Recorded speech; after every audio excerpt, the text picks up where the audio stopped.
Hello and welcome to Wood and Water. Today I'm talking to Doyinsola Ogunye, who is a Nigerian climate activist in her own right. She runs the Kids Beach Garden Club and they conduct all kinds of fascinating activities on the Nigerian coast. And she's going to talk to us about what she does. So, could you first just give us an overview of what it is that you do, please? Okay, thank you so much, Alia. My name is Doyinsola.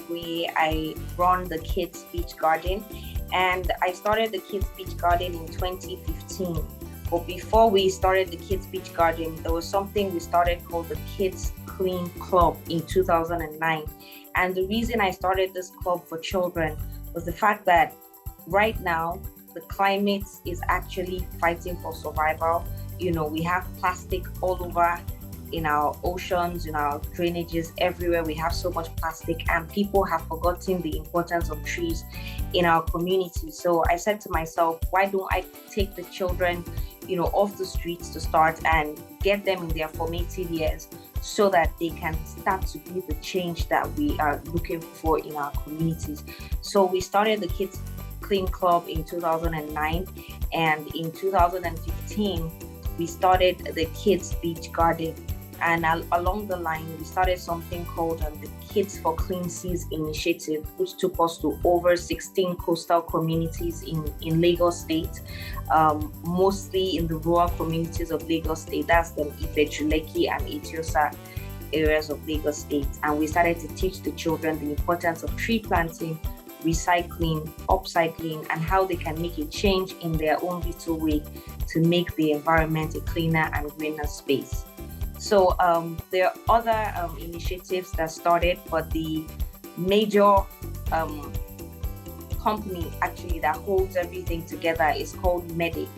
And MEDIC means the Mental and Environmental Development Initiative for Children. So basically what we do at MEDIC is to create initiatives that have an environmental undertone to encourage children to be the best they can be in that space.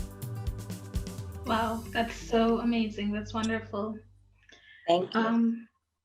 What have been the conditions in Nigeria when it comes to plastic waste? Well, right now there still has to be a lot of awareness because a lot of people still don't know the value of plastic waste. And more importantly, we need to really drive the 3 R's, which is the reduce, reuse, and recycle. A lot of people still eat things and throw out of their cars. A lot of people still dump waste indiscriminately. So we're trying to get people to even reduce the amount of waste that they generate, reuse what they can, and recycle what is left. So right now, there's still that major need for awareness in Nigeria. Okay. How do you get people involved in your initiatives? Well, we have a community of volunteers. We have a community of mothers because we deal with children a lot. So we have a community of mothers. We have a community of children in their schools.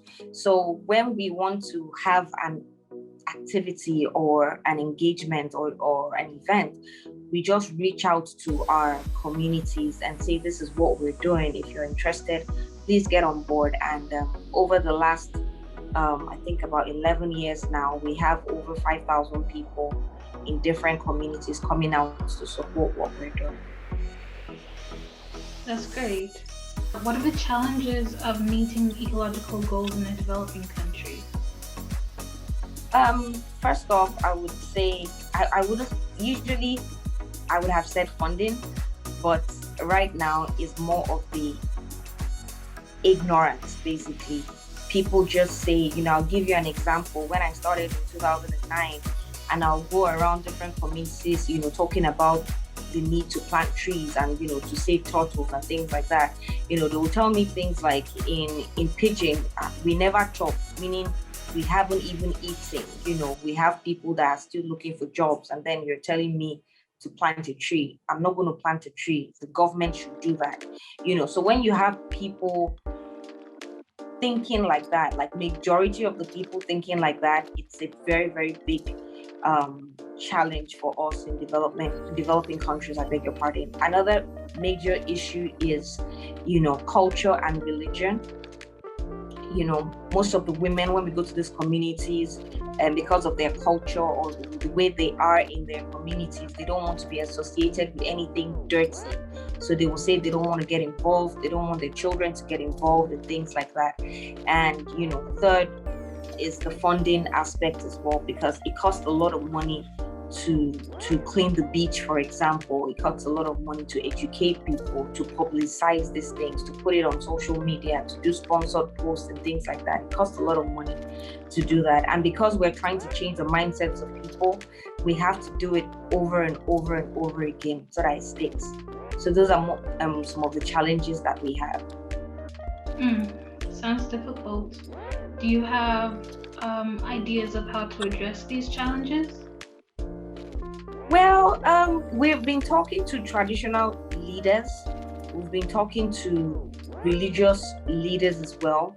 We've also been talking to, the small communities, their leaders as well, so that they can actually educate their followers. So it's more of a train the trainer approach that we have been using in these communities, and it has started to work.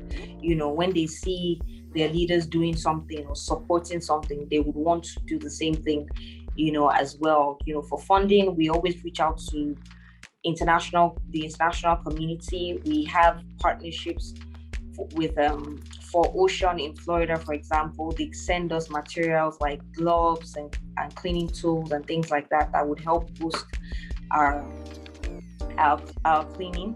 We also have donations come through to us from schools, from churches, from well-meaning individuals across the world as well. Some people also have like a monthly donation plan of about $2, $3, $10 to support what we're doing from the international organization as well. So yes, we are actually very far from where we have come, and we're very far from where we want to go, but the most important thing is that we're moving one step at a time.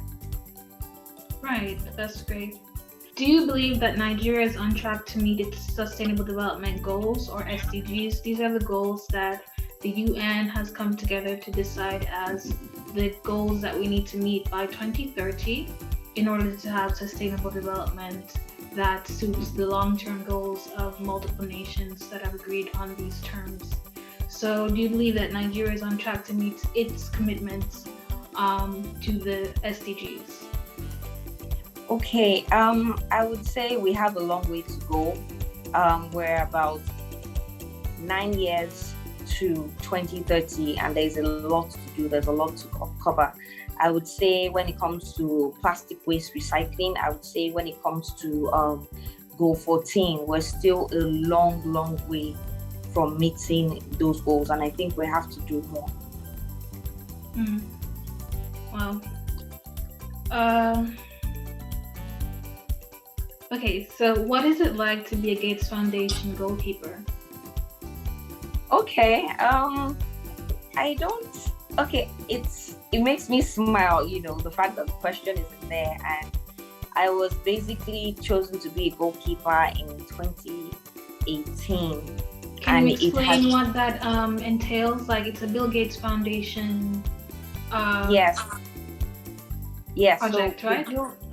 Yes, so the Bill and Melinda Gates Foundation, or the Gates Foundation, actually reach out to young people all around the world and support them, to actually actualize their goals. So we have 17 goals, sustainable development goals. So I am very passionate about Goal 14, which is life below water. And I'm also passionate about Goal 17, which is the partnership for goals, So as a goalkeeper, it opens up more opportunities for you to meet more people, and actually all over the world, basically, to actualize these goals. Right. And you were chosen based on your project that you've been doing. Yes, exactly. I was actually chosen after a BBC interview that aired sometime in 2018. of my work about saving turtles and things like that. So it got a very wide audience, and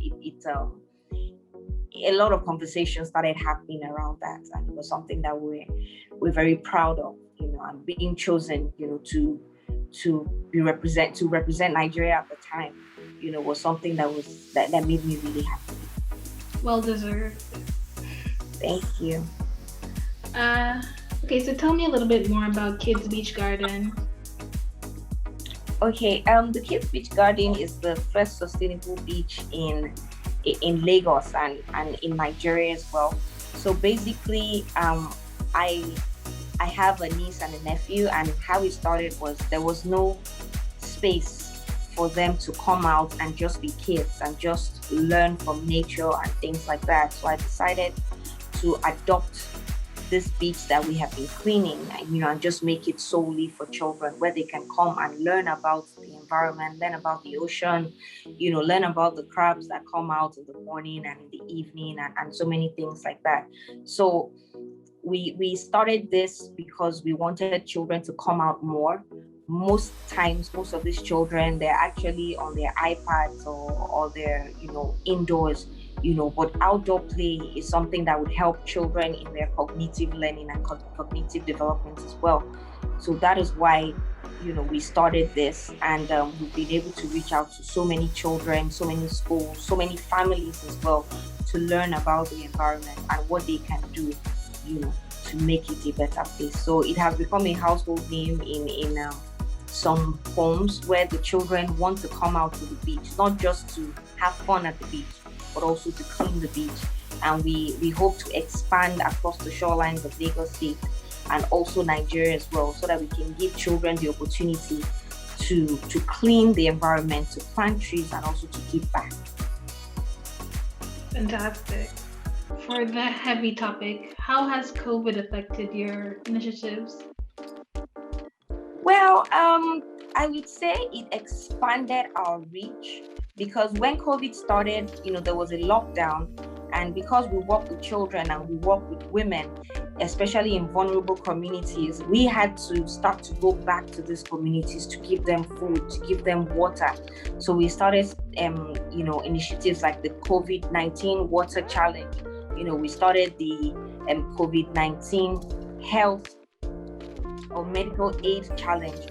We started giving these women financial aid as well, all through the COVID period, and we're able to, help them in our little way, so that they actually don't suffer so much from the pandemic. Okay, so what do you think lies ahead for you? Well, there's so much to do, and we want more people to get on board. We have different initiatives, but the Kids Beach Garden is very dear to my heart, because I grew up going to the beach. I had beautiful experiences that actually shaped who I am today, and I want more children across the coastline of Lagos, of Nigeria, and also of Africa, to be able to experience the beach the way I experienced it, or even more. You get what I mean? So that's basically what we want to do. We want to expand the Kids Beach Garden to at least 20 communities within the next 5 years. And we want to not only get into the communities, we also want to make sure that the children are well educated. We want to make sure that the children are actually properly nourished, as well. So it's a very Herculean task, but I know that we're very much up to it. That's great. What is your hope for Nigeria's future sustainability? My hope is we do more, especially for our children. The climate is the weather is getting hotter in some regions, it's getting colder in some regions. The education hasn't really permeated into places it's supposed to be. My hope is that every Nigerian, young or old, will do something very, very little, very minute. Nigeria has over 200 million people, and if everybody does something little to make the environment a better place, to make Nigeria a better place, Africa a better place, and also the world, it will go very, very far. So my hope is that we continue to support each other, we continue to do things that would actually help build Nigeria. Okay, and finally, what message do you want to share? I would like to tell every young person to do something. I started this 11 years ago. I started when I was 22, and I have 11 years of experience doing this. And, I want to imagine 18-year-olds, 15-year-olds starting now.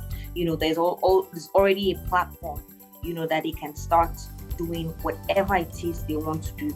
And, we're open always to partnerships and to building a sustainable future for everyone. That's wonderful. Thank you so much for your work. You're a very inspiring person. And thank you so much. I mean, I've conducted a beach cleanup before myself, and I knew it was a lot of work. So yeah, where did you have your? In Jamaica. Where was it? Oh, nice. Okay. Yeah, it was hot. And we got tired of counting the pieces, because you have to count the pieces. Like, you have to say which one is straw. You have to put all the stickers down. Oh, we got so tired of that. I know, right? So I really salute you. You're doing a lot of great work, and thank you so much for having a chat with us. Thank you so much. Have a good time. All right, you too. Bye-bye. Bye.